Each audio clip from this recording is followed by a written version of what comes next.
आपल्यासोबत संवाद साधण्यासाठी भाजपचे नेते प्रवीण दरेकर आहे। भाऊ TV9 मध्ये आपलं स्वागत आहे। खरं तर अंजली दमानिया यांनी एक ट्विट केलेलं आहे। CIDला स्कॉर्पियोमध्ये 2 मोबाईल मिळाले आहेत, त्याचा जो डेटा आहे तो रिकवर करण्यात येत आहे।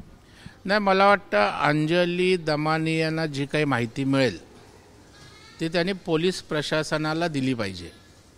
त्यांनी परस्पर वेगवेगळ्या प्रकारच्या स्टेटमेंट देऊन मीडियासमोर माहिती देऊन हा तपास भरकटणार नाही याची पण काळजी घेण्याची आवश्यकता आहे। आणि त्याच्यामुळे मला वाटतं की पॅरलल इन्व्हेस्टिगेशन किंवा तपास त्या ठिकाणी सुरू असल्यासारखं त्या ठिकाणी प्रत्येक गोष्ट माध्यमांसमोर आणण्यापेक्षा त्या ठिकाणी पोलिसांना द्यावी। जे पोलीस तपास करत आहेत त्यांना त्याचा उपयोग होईल आणि त्याच्यामुळे मला वाटतं दमानियांनी पोलिसांना सहकार्य करत या विषयाचा पर्दाफाश करण्यासाठी मदत व्हावी। कारण कोणी गुन्हेगारांच्या आरोपीच्या पाठीशी त्या ठिकाणी राहणार नाहीत, सरकारही राहणार नाही आणि त्याच्यामुळे सर्वांची भूमिका आरोपींना कठोर शिक्षा झाली पाहिजे हीच आहे। त्या मोबाईलमध्ये संतोष देशमुखांना मारहाण केल्याचा व्हिडिओ देखील आहे व एका बड्या नेत्याचा फोन देखील येऊन गेलेला आहे।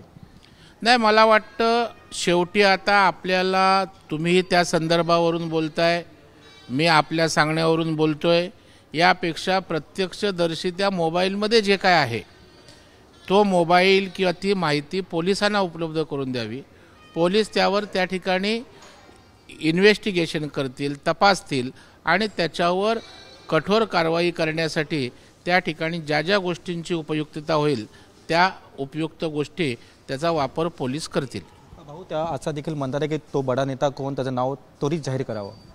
नाही, मला वाटतं ते काय म्हणतात यापेक्षा पोलीस कशा पद्धतीनं त्या ठिकाणी जात आहेत हे महत्त्वाचं आहे।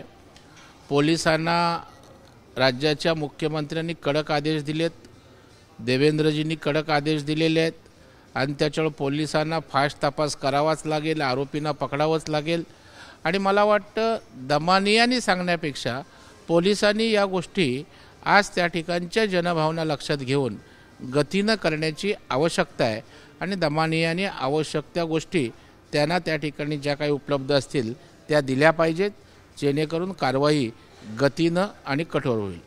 धन्यवाद भाऊजी। प्रवीण दरेकर असं देखील म्हणतात की मुख्यमंत्र्यांनी कडक आदेश दिलेले आहेत व तसेच पोलीस देखील योग्य प्रकारे काम करत आहेत।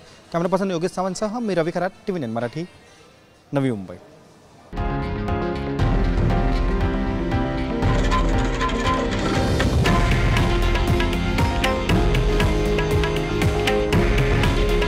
हे आहे देशातील नंबर 1 न्यूज नेटवर्क आणि आपण पाहत आहात TV9 मराठी। काळजी तुमची, हित महाराष्ट्राचं।